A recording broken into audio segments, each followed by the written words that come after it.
That, of course, is a new recording by Travis Kelce. He's still cranky. They won the Super Bowl. He's still enraged. No, it's Neil Young explaining why he doesn't like advertising. I think everybody's kind of implicated in advertising, though. I don't think Neil Young's existence has been independent of advertising. And as we will say a little bit later in the show, we live in an age where arguably everything is an ad network. But we'll get to that. We're going to begin by talking about yesterday's Super Bowl commercials. Towards the end of the show, we will focus in on one such commercial, and that is the He Gets Us campaign, which is about Jesus. But we'll begin, as we have done in other years, by talking, as I say, about the Super Bowl commercials from Sunday. We'll do this with Patrick Dugan, who has done this with us before, Executive Creative Director at Adams at Night in Avon. Suzanne Vranica is Advertising Editor for the Wall Street Journal. They're both here with us. We'll get going. So, Suzanne Vranica, maybe we could begin with the kind of commercial that they didn't want to put on, that there's a sense that the advertising industry is chastened and maybe even a little bit spooked by what happened to Bud Light last year. Not so much at the Super Bowl, but a different kind of advertisement. But maybe you could just remind people what that was all about, what happened. Sure. Obviously, over the last 5 years, we've seen a really huge uptick in companies that have sort of taken it upon themselves to sort of realize that, ESG and giving purpose, companies giving purpose, not just about selling products, but like, what are you doing for the overall world? What are you doing for the country? What are you doing for people in general? And so marketing has played a big role on that in this whole sort of push. And you've seen it across Super Bowl in the last 5 years, but you've seen it everywhere, right? It's not just about Dove selling soap, but Dove is about how do we make girls' lives better, right? Like, so this idea of like how companies are not just about selling, but in fact giving back to the country. And what's happened is there became a glut of it. And then obviously some people got into some really major traps, specifically Bud Light, when they decided to do a campaign where they offended a lot of people by hiring somebody that people didn't agree with. Now, you could argue companies have always sort of had to dance this line, but this has been such a significant blow up that Bud Light's sales dropped dramatically, but it really sent a wake up call to everybody on Madison Avenue and marketers in particular who were like, look, we have to be super careful because we're living in such divisive times in this country specifically, that anything can be seen as controversial or even political. Advertisers have always stayed away from things that are political, but you and I and all your listeners know everything is political these days. So it's really put Madison Avenue creatives in a bind on how to sort of thread the needle, which seems to get harder and harder to do nowadays. So this year, you definitely seen brands try to avoid anything that could have been seen as controversial. Yeah, we should just quickly say that the ad in question, as I understand it, ran on the TikTok channel of an influencer who was a trans person, but had a very, very large following.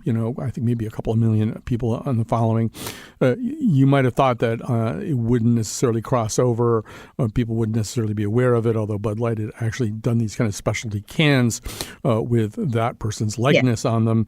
And by some metrics, Bud Light sales fell off 30% year to year in some of the months afterwards, which is really super scary. So, Patrick, with that point in mind, I'm assuming you agree with Suzanne that just edgy kind of wasn't on the menu last night.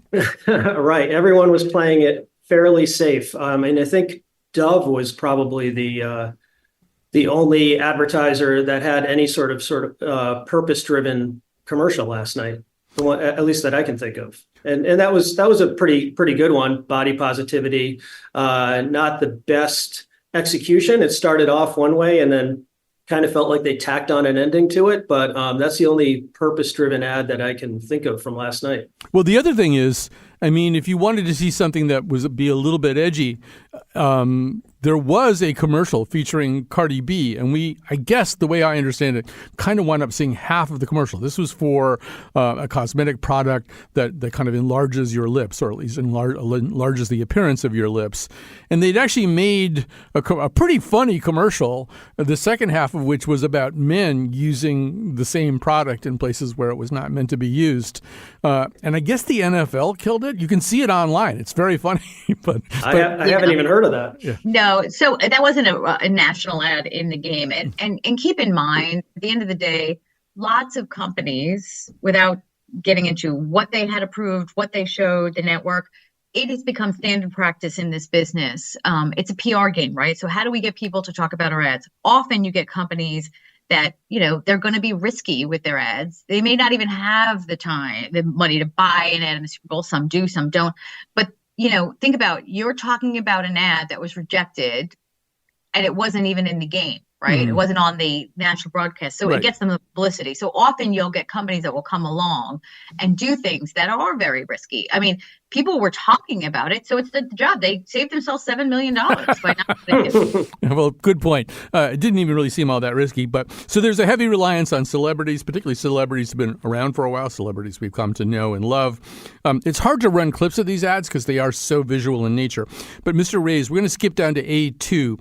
Let's hear a BMW ad featuring, well, you'll hear it right away who it's featuring. Nice ride. It's the real deal.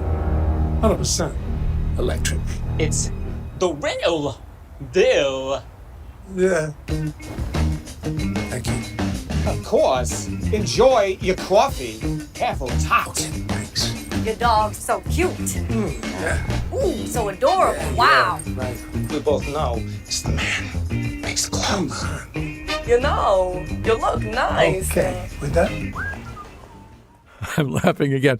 But so, Patrick, this is a very funny ad. People like Christopher Walken. They kind of like him in reverse of his presentation in most of his movie roles, where he's kind of a scary person. And he's kind of turned that into comic fodder. He's an incredibly popular SNL host. He can just say more cowbell and people think it's funny. The problem might be the service to the client here, whether or not it makes you want to go buy a BMW. Right, exactly. I think everyone's calling that the Christopher Walken ad, not the BMW ad. And everybody loves Christopher Walken, but it had barely any mention of the product in there. So yeah, it's funny and entertaining, and who doesn't love Christopher Walken? But there were better uses of celebrities. And yes, and Suzanne, with that in mind, one of the things I was struck by last night, and I'm sure there are ways of solving this problem by targeting specific demographics with specific celebrities, advertising products that the demographic wants. But, we're more of a polyculture than a monoculture than we used to be. I mean, frankly, I've never seen Suits. I don't know who those two guys are. I had to look up who those guys are. I've never seen Wednesday, so I didn't know who she was at the end of the Abuela commercial. But that's probably okay because the ads weren't for me anyway. Right. Well, so for commercials with celebrities, 40% of the commercials during last year's game, 40% of them had multiple celebrities, right? That's up 6 times from just 2010. And the reason they're doing it is it's pretty simple nowadays. So the game is actually not taking place last night. The game is about generating publicity in the week leading up to the game and after. The way you do that to offset the cost, they're spending tens of millions of dollars to do this. So to offset it, you need to figure out what the ROI is. If you put celebrities in your ad, what happens? More people will write about them, more people will talk about them, more publicity. That offsets the cost. Number 2, the reason why it's up so significantly in the last 5 years is social media. These people, these celebrities, the more you put in, think about what you're getting. They are now the media company, right? So each one of them has a social following. So, for instance, BetMGM, right? Tom Brady tweeted out their teaser, right? He has 3 million followers on X, formerly known as Twitter, right? So think about those eyeballs. Those are eyeballs that they didn't pay for, right? They didn't have to run an ad in front of them, but again, those people clicked on it. Many of them clicked on it and watched the ad. So the celebrity ends up taking such a big role in the ROI of these ads that there's no looking back. We've jumped the shark, but we're never going back because that's the game now. It's about how do I put as many celebrities to help leverage their media firepower. It's not good enough that you're getting the over 100 million on Sunday. You're getting all of the other stuff that's happening on all the social media channels. I actually thought, Patrick, that one of the smart things a couple of commercials did was use the format of the commercial to actually label the celebrities. The T-Mobile ad, was a series of audition tapes or fake audition tapes of people trying to get in a T-Mobile commercial. And they had a little, just a little tag on each one saying audition tape by Colin or something like that. Right. So because I'd recognize Laura Dern, but, once I get very far outside my generation, it gets more complicated. They did the same thing with that completely incomprehensible M&M ad. It starts with Dan Marino. I don't even know what point they're making. It's diamonds and the size of people who had failed at things. But they made it clear, made sure you understood exactly, Patrick, who everybody was that you were looking at. Right, exactly. Well, what about the CeraVe commercial with Michael Cera? That's built around him, and I thought was one of the more clever uses of celebrities. Yeah, and, Suzanne, there are so many tripwires out there. I was a little bit surprised. I was pleased, as a big fan of 30 Rock, that they did the Tina Fey ad that had Jane Krakowski and Jack McBrayer on it. But it occurred to me, 30 Rock isn't like Seinfeld or something. It isn't something like everybody watched. And there has been this cultural reappraisal of 30 Rock. And this kind of, for want of a better word, run through the filter of wokeism appraisal where it's mean to people who aren't like Tina Fey. It kind of looks down on people from sketchier backgrounds and things like that. There's a little bit of a risk even with something as anodyne and as acceptable and mainstream as 30 Rock. Yeah, and you have to realize, what we think is okay, well, we used to watch that show.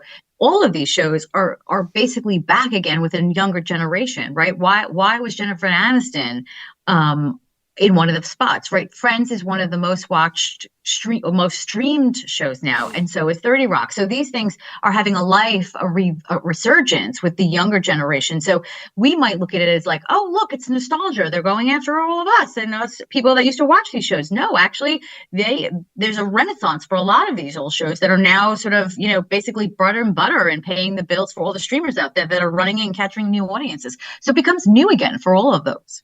So, Patrick, I think another point to this is you don't want people obsessing over, well, who were those two guys on the elevator? I don't recognize them, but they're apparently celebrities. You want to tell the story of a product. And I think you and I both liked this particular commercial, which I thought, without using, as far as I know, any celebrities, told the story of a product. This is A1, Mr. Reyes. We're making a big change to Reese's Peanut Butter Cups. We're adding a delicious layer of caramel. Yes! I love caramel! But we're only making a few of them. A few million. Wait, are you still selling the regular cups? Yup. New Reese's Caramel Big Cup. Yes! This all takes place in this household of these very overexcitable people and who are smashing their heads against the wall. It also concludes on a moment of optimism, which includes the dog with a hula hoop, the dog with a hula hoop, you've got me. But I love that commercial. Yeah. Love it. Because it's like the most entertaining press release ever. This is everything that the press release needs to say. And it's just laid out there in a very funny way. Yeah, and you don't see those sort of absurd commercials anymore. There were no celebrities. There's 7 people, I think, in one room for no apparent reason. And every time you watch it, you're seeing something different. Someone's diving out a window, diving back in the window. Someone's sticking their head through a grandfather clock for some reason. I could watch that 100 times. Suzanne, that's a really interesting point, too, which as these things, as you pointed out, migrate over to YouTube or wherever, there's a rewatch factor. I mean, you really win even more if you put stuff in there that makes people think, I think I'll watch it 3 more times to see if I missed anything. Absolutely. I mean, if you think about where you were watching this, nobody was going to pick up any of those cues within that commercial. Most people are watching Super Bowl at a party. Most people are, the sound is down because they're all talking during the commercial break. So the ad battle takes place way before and the days and weeks after. And that's where people go to YouTube to see them all. And that's where they sort of really get their money's worth because you're really not paying attention. I mean, there are some people that will run that, if you look at some of the ads, they'll put like little notes on their ads and have like the dialogue coming because most people realize you're not watching the commercials, most of them during Super Bowl.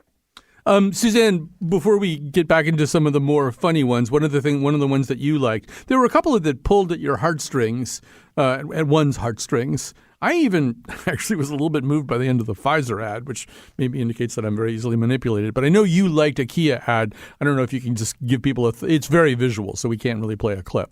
Sure. I think the reason I liked it is because there was so much light and funny and celebrity that this was different. And there's always one that pulls at the heartstring, and I think they did it really well. So it starts off with a dad watching his daughter at a competition ice skating, and there's an empty seat, and she looks up in the stands, and you can see she's very upset about there's an empty seat. So you're probably thinking, oh my goodness, her mother can't make it, or hopefully maybe something happened. And then that you see the father and the daughter post competition driving through the mountains, obviously in the Kia to get up to the mountains. And then suddenly they arrive at a cabin and there's this beautiful lake and it's iced over and he's got it all strung with lights. She does a little performance clearly for somebody who's going to be watching. And what we find is her grandfather in a wheelchair is with a nurse, and I think it's a nurse, and he's watching her. And then he scribbles a 10 on the foggy window for his granddaughter. Definitely. And it's kind of like, oh my goodness, we all fell for it. Makes you sad. But I think it was more powerful. And this happens every once in a while. And I think they got the memo. They were really smart. They realized that all these brands were going to play it safe. They knew lots of them were going to go for comedy, and there's always a few that go for heartstrings. This year, very few. And I think that helped them stand out, right? Because sometimes there's a handful of them that do this. Last night, there was really like two, if that. And I think they did it really well. Yeah, there was the one with the man with vision problems. That was maybe the other one. So, Patrick, I'm going to bring up something that's a little bit probably what gets talked about in the break room where you work or something along these lines. But I think every year a lot of us, I think maybe including you, look at some of these ads and we think this is the elite opportunity to do an ad. And, it's a $7 million ad this year. And why are mistakes made that they seem like kind of glaring mistakes? I mean, maybe the most obvious one was a Marty Scorsese directed commercial that actually had Marty Scorsese in it, where you really had to look very carefully to figure out what this was a commercial for, let alone having the commercial make any point related to the embrace of this product. And I just found myself thinking, weren't there meetings where somebody said, it's not clear this is about Squarespace, we can't spend all this money doing this? I'm glad you pointed that one out because, that one, I was getting messages from people after that aired and they were all like, what on earth was that for again? And it didn't make much sense. But like you said, there's meetings and, unfortunately, sometimes there's too many meetings and too many people involved. And it's a big, expensive opportunity and months of planning and strategizing go into these things. And, things are under a lot of scrutiny. People are under a lot of pressure. So it leads to some poor decisions along the way if you're not careful. And, too many cooks in the kitchen sometimes. And you could see this in the Volkswagen one, which I wanted to be a lot better. But it seemed to be unveiling the new microbus that's coming out, which is a pretty exciting product for people who are fans of Volkswagen. But leading up to it was all this stuff about the Bug, which I don't believe they make anymore, and then all these other Volkswagen models that kind of just watered it down and didn't really feel like it was really on target and doing a great job of setting up the bus, which has, a very storied, passionate history just to that one vehicle. But it felt like all the product managers wanted to get themselves into that spot in some way. I just jolted by that just because Volkswagen's history is kind of complicated, to put it mildly. And, an ad that goes way back in time with a kind of, focus on immigration and stuff like that. I just thought, wow, they are just asking us to think about a lot of things that I'm guessing that they, wouldn't really want us to think about. So, Suzanne, there's a lot of talk about the Taylor Swift effect of this year, but the reality is the Super Bowl has become incredibly popular with women over quite a long time. As of last year, pre-Tay-Tay, women and girls made up 46% of the NFL fan base. It's just not maybe the world that I grew up in, and I guess that also occasions something of a tilt in the commercials. Not just this year, but for quite a few years before this, it doesn't make sense just to have them be about guys pounding brewskis. I think, look, I'll blame the media a little bit here. All of a sudden, Taylor's, bringing fans to the NFL, or women. I think number one, I think that's sort of ridiculous. Is it bringing young girls that might have? Absolutely. They're going to taste it. They're going to watch. Maybe they stay. But there are tons of very, women who are passionate about the NFL, right? I think 37% of viewers are women for the regular season, and almost half for the Super Bowl, which has been a long time. So this idea, there are brands that were going there because of Taylor, maybe they tailored some of their ads to that. Not really, most years, if you look back, there was always ads for women on it, right? And it leaned obviously more to men, but there was always brands that jumped in there in hopes they would reach that women because it wasn't crowded. So it was smart for them to do it. If you were a really women focused brand, you either debated to do the Oscars or do Super Bowl. If you had enough money, you usually do both. So I do think there's a little bit of oh my God, now women are discovering Super Bowl. No, it's always been that way. And in fact, even before women, before it started to really get to that 50%, women were often, even if the men were the ones watching, were still driving the purchase decisions in many households. So therefore, they were always part of this sort of creative firepower. But obviously, for years, the Bud Lights of the world were definitely focused on young men in college and sort of frat kind of commercials. And the same with auto. I would say those probably leaned back in, 10 years ago, more male, and only sort of in the last decade have they went more female. So I do think there's a Taylor effect, but again, everything gets amplified because we all think, oh no, it's definitely more women are joining. I think it's the younger generation, right? The younger kids that are her cult, they're gonna taste it. They're gonna sample NFL a little bit more than they would have because she's there. Right. Just, for reference, even before Taylor Swift entered the fray, according to Nielsen, recent Super Bowls have logged higher female viewership than the Oscars, Grammys, and Emmys combined. So it's a good place to put your money. So, Patrick, let's talk about one more ad here. This was one, I think, kind of designed to appeal to everybody, but also designed to maybe invert some of the ideas about maleness. This is an ad for Duncan. It features just J-Lo and of course Matt Damon, Ben Affleck, and Tom Brady. The men are dressed in these ridiculous outfits. They've invaded J-Lo's recording space. Ben Affleck is trying to do a little sort of musical thing that might be, I guess, part of her upcoming album or something. Let's hear a little bit of A3, Mr. Reyes. Don't go away, my heart. Why you dunking me, girl? Why you dunking me? My heart. How do you like them donuts? I'm so sorry. You had to see it, but I forgive you. Lay us on the track. Are we gonna be on the album? We talked about this. Let's go. You're blinded by them pinstripes. Wrap it up. Here goes Babe Ruth. Tom, you can stay. You remember when I told you I'd do anything for you? This is anything. Chill. They're naming a drink after us. So go ahead, Patrick. Just give us your take. Oh, no, that was one of my favorites. And I think, partially that's because I'm a Boston guy. And I think that's just locking down their Boston demographic. Oh, yeah, absolutely. But I think also, J-Lo is the one in control of that whole narrative. J-Lo is the one who makes sense. The guys are idiots. And I think maybe to the point Suzanne was making, that might be a little bit more appealing to a female demographic. All right, we're going to take a little break here. We're going to thank Patrick Dugan, Executive Creative Director at Adams & Knight in Avon, for joining us. Suzanne will be back. We're going to talk a little bit about what happens when advertising starts to turn up on your streaming channels.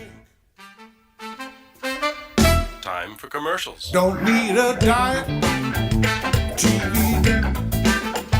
I don't wanna look what I'm feeling. 'Cause I don't care if my hair is gray. I'm just worried about the road today.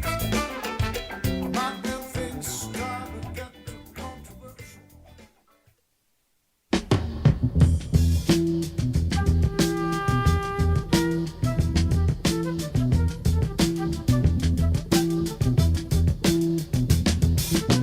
You will not be able to stay home, brother.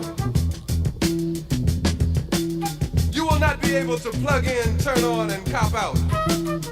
You will not be able to lose yourself on Skag and skip out for beer during commercials because the revolution will not be televised. The revolution will not be televised. Well, Gil Scott here, and the revolution may not be televised, but it might be streamed. That just wasn't around when you were writing this song. Suzanne Vranica is still with us, advertising editor for the Wall Street Journal. So one change in the life of people who mainly stream content these days on premium channels that they already pay for is the possibility of encountering advertising that they didn't used to encounter. So maybe explain what's going on with that particular sea change.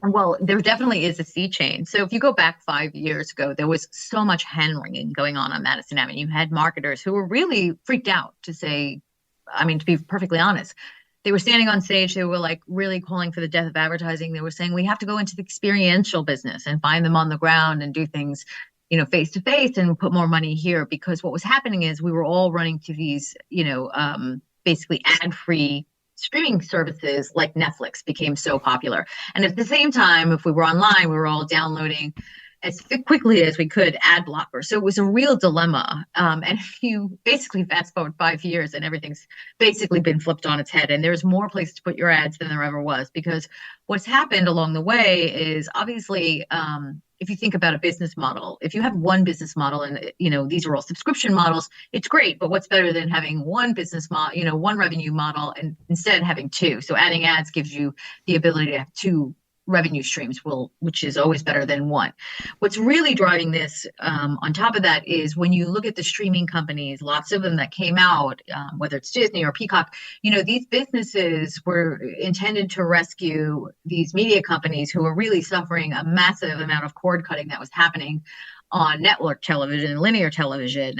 But the problem is they're not profitable. So if you've got these streaming companies, they're not profitable and you're spending, hand over fist to put content on them, you have to find a way to offset that and find revenue.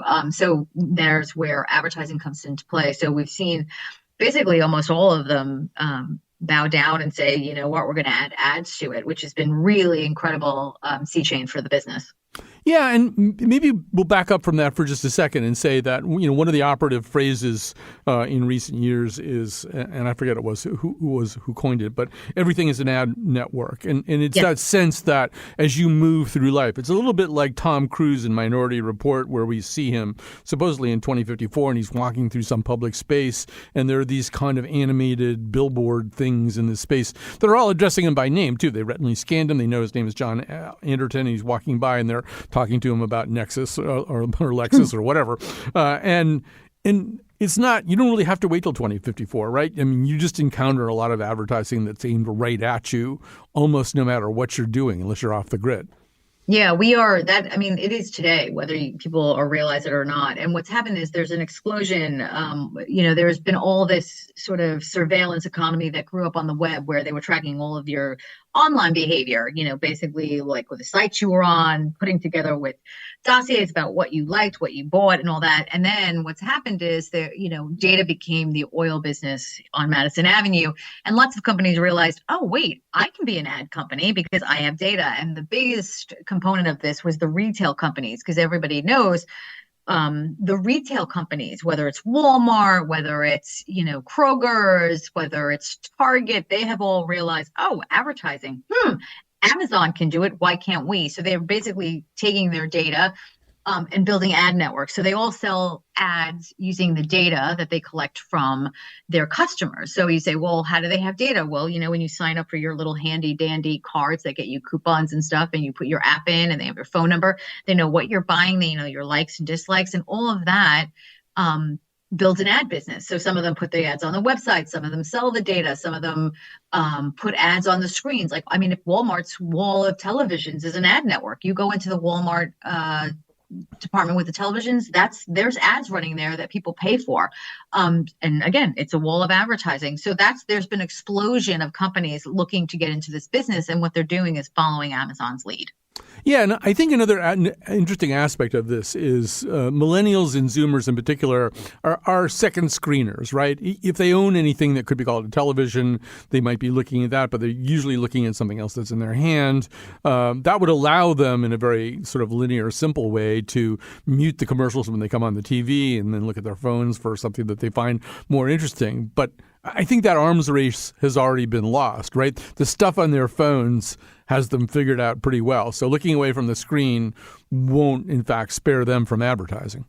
No, advertising is everywhere. It's become ubiquitous. And, when you think about now, Amazon is the latest. They've just decided to add ads to Amazon Prime Video, which was sort of like almost one of the last holdouts. And you'd say to yourself, well, and meanwhile, they're an ad juggernaut. Like, they're the third largest digital ad seller behind Alphabet, which owns Google, and Meta, which owns Facebook. Their ad business is huge. And you say to yourself, well, what do they need a couple of extra dollars for, right? They basically are $1 trillion market cap company. And what they've realized is, if you think about Amazon, they're spending so much money to put all this content on, and they say to themselves, well, we have to have a way to sort of offset that cost. And how do we do that? By adding ads. But they've run into trouble with it. So it's very interesting to see how these companies are all managing to put the ads on there, because regardless of Super Bowl Sunday, everybody loves the ads, but that's a rarity. Most people, the biggest thing to do is complain about the ads that they see.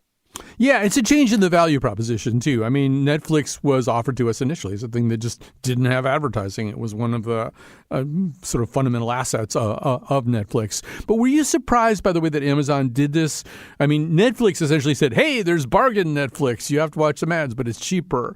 Amazon Prime did the opposite thing. They said if you want to not see ads, you have to pay more. I think people don't like paying more as much as they like the possibility of a bargain experience that costs less.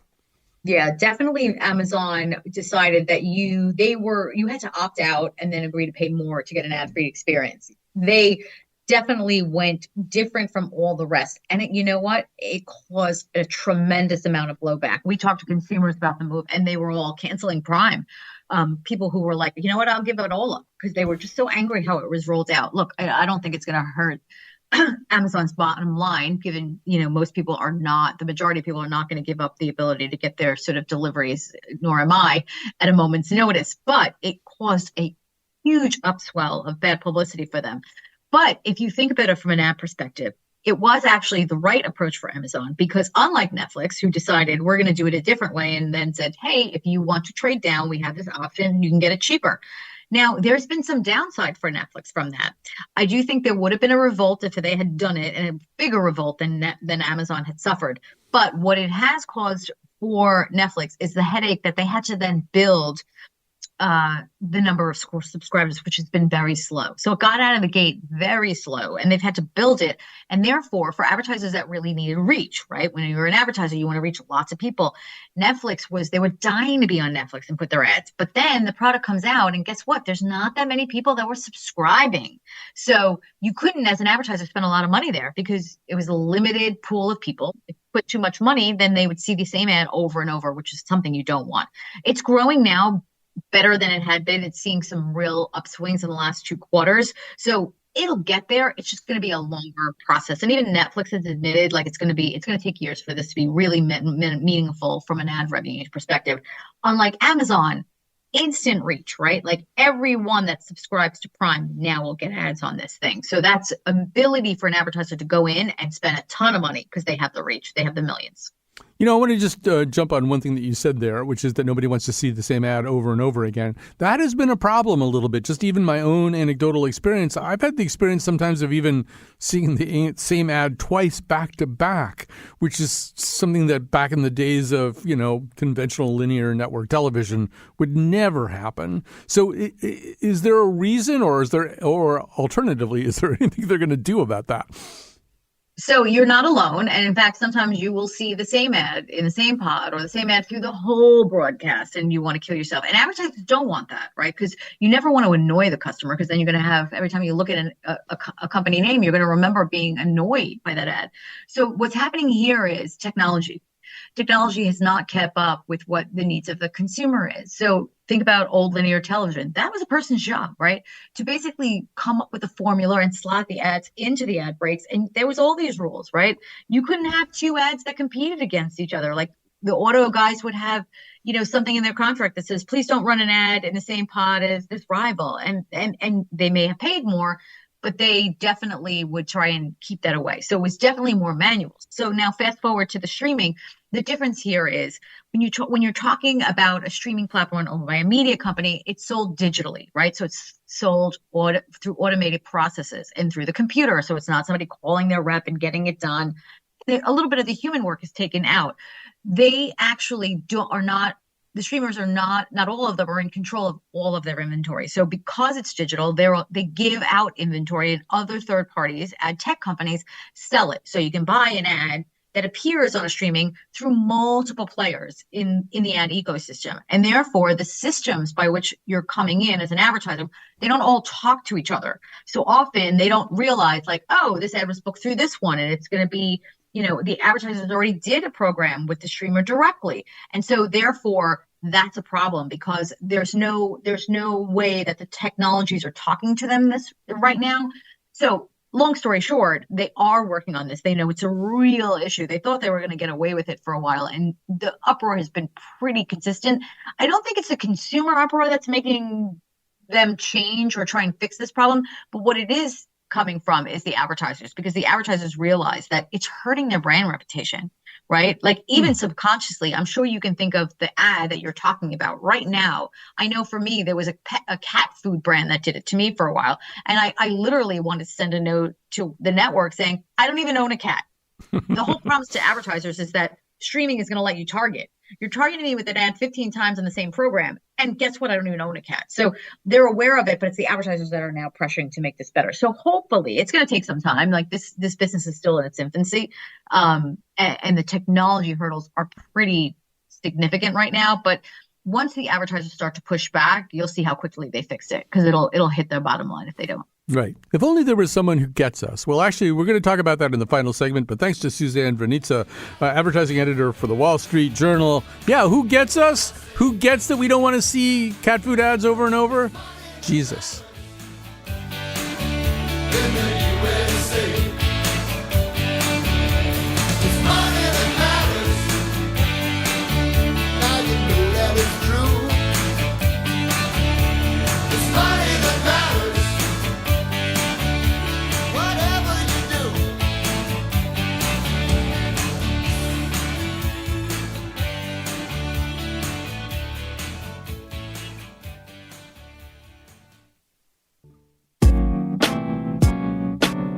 All episodes of The Colin McEnroe Show are available 24/7 at ctpublic.org/Colin, which is also where you can sign up for our delightful free fortnightly newsletter, The Noseletter. You can listen to any episode on any podcast app. Have a question or comment? Email us at colinshow@ctpublic.org. Now, back to the show. Thanks, Sabrina. And today's technical producer is the maestro, Dylan Reyes.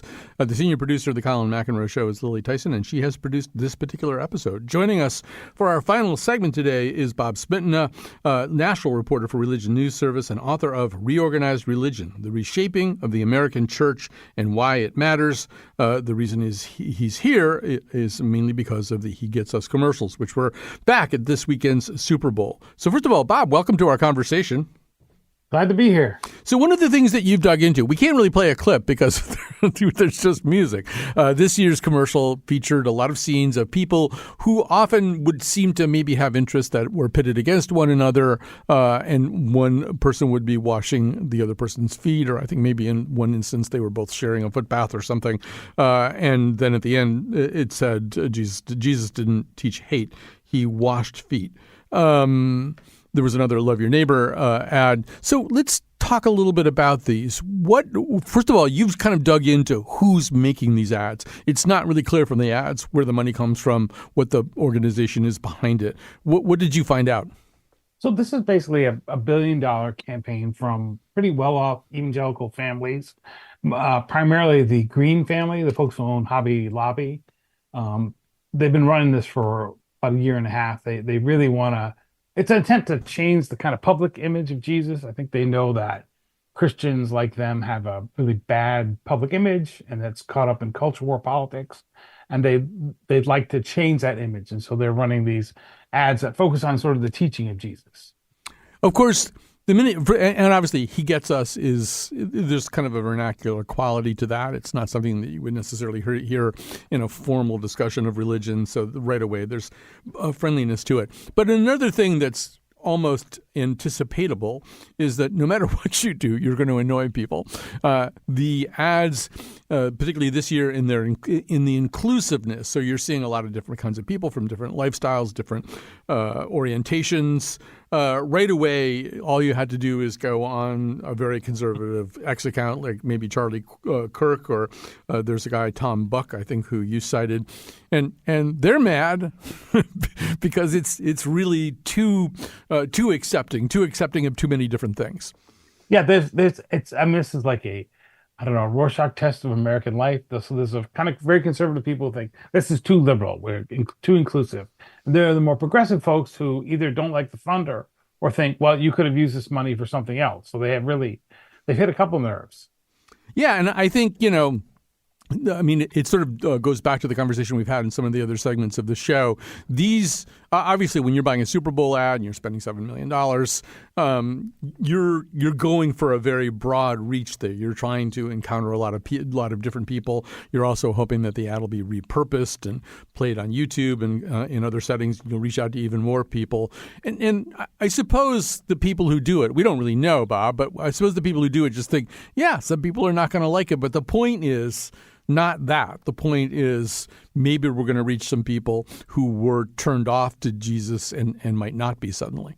Yeah, and I think so that's one part of it. One part of their group is this group, when I've talked to them, they want to reach people who are turned off Jesus. I think the other part is to give a nudge to their co-religionists to say, maybe we should get back to these kinds of things. And not poke them too hard, but they're trying to poke them a bit. Yeah, I don't know. I mean, not to get all exegetical about this, but in the Bible, what Jesus does in the Bible is he washes the feet of the disciples at the Last Supper, and the entire point of that, and the Gospels and the other books of the New Testament are pretty clear about this. Is a kind of inversion of power. I mean, he's the Lord, and he's washing the feet of the people who kind of, quote unquote, work for him. And I was thinking about that and thinking about the people who pay for these ads, because I don't think that's how they see their role in society. Well, that's interesting. So there's a couple of things. What you see really here is the kind of evangelical religious ambitions of these folks who want to tell everybody about Jesus and want to live these things out. And really, this is really important to them. And their political ambitions, which we see in other parts, right? To influence politics, to influence kind of laws in the world. And these two things are colliding in these ads because they know they have this kind of brand problem, right? They have this thing they really love, this the most important thing, but they have these other ambitions as well. And they are colliding head on in the kind of reaction to these ads. So let's talk about this in a way that kind of backtracks to your book, too. Typically, in the past, not that there haven't been religious ads in the past, because there have, and there have been billboards and there have been all kinds of things. Yes. But most of the messaging about religion that people got, they got from their congregations, from the place that they went to church on Sunday before the Super Bowl. And in some ways, I assume these ads are filling a vacuum created by declining church attendance. Yeah, they're filling that vacuum. They're also filling the kind of, I think they're almost like pre-advertising. So before you might even think go to church, they would want people who hear these ads to think, well, maybe religion is a good thing. So the old ads, like the one of the most famous is the family that prays together, stays together. It was put out by a Catholic group. Well, praying when that came out in the 40s was probably seen as it's not a universal good, something that was good. And now I think praying and religion are much more suspect. And so they're trying to, I think, get at least people to rethink that maybe these things might be worth paying attention to. Yeah, the other thing is it's dropped into a moment in society where obviously we're very divided. Last year's Love Your Enemies ads showed all these people kind of twisted in rage in public situations on subways or at, takeout counters and stuff like that. And it was clearly built on, I think, the residual anger that we saw over COVID lockdowns, over Black Lives Matter, over maybe January 6th as well. This year, rather than showing us the rage, they're showing kind of the healing activities. But I don't think it's any accident that these things are cropping up, that the healing activities are being shown in the context of 2024, which is going to be probably another fairly angry year. Yeah. Oh, no, definitely. And so maybe you could go with me for a second here. I think they're also trying to say that maybe there's something better than what we have. I don't know. Did you see the Grammys where Luke Combs and Tracy Chapman are singing Fast Car, and almost everyone in America is like, this is the most beautiful thing. What a lovely thing here. I think they're a little bit trying to do something like what that thing did, which is give people something enjoyable or interesting, or like, hey, this might be nicer than what you have right now. I think that's part of it. Say, look, there's people washing each other's feet. Isn't this lovely? We could do this instead. Yeah, I think that's spot on. And I think the analogy you're making is also spot on, particularly because we've started to train ourselves in this highly segmented society where people see their interests as pitted at odds with other people's interests. And Fast Car is a great example. I mean, Tracy Chapman, a black performer, debuted that in the 1980s and was clearly a song about the black working class and about the diminishing opportunities for them. And then Luke Combs does a cover of it where he sings it word for word, note for note. I mean, the person singing the song is clearly a woman. He doesn't change pronouns or anything like that. Yeah. It was a very, very faithful, but, white country guy, faithful version of this song. And I think a lot of people's first instinct was to say, well, that's not fair to fill in the blank, but not fair to Tracy Chapman. He's appropriating her song or whatever. And what you're saying is, yes, when they did it together at the Grammys, a lot of the air of that kind of argument leaked out. And the hope is with these ads, with a cop washing the feet of a BLM protester, there'll be a kind of similar reduction in the steam pressure. Yeah, that's one of those images of someone outside of what looks like a family planning clinic. So probably a clinic that does abortions, looks like a protester washing a young woman's feet, which is, that's pretty, again, a very hot topic. And I think you're right. I think they are trying to say, look, here's something that might be better. Yeah. That you don't really have to hate the other person. That perhaps if you didn't hate them, you might find a lot in common. Right. I mean, good luck with that. Yes. But it's a noble effort. Bob Smietana is the national reporter for Religion News Service and the author of Reorganized Religion, The Reshaping of the American Church and Why It Matters. Thanks to him. Thanks to Dylan. Thanks to Lily. Thanks to you.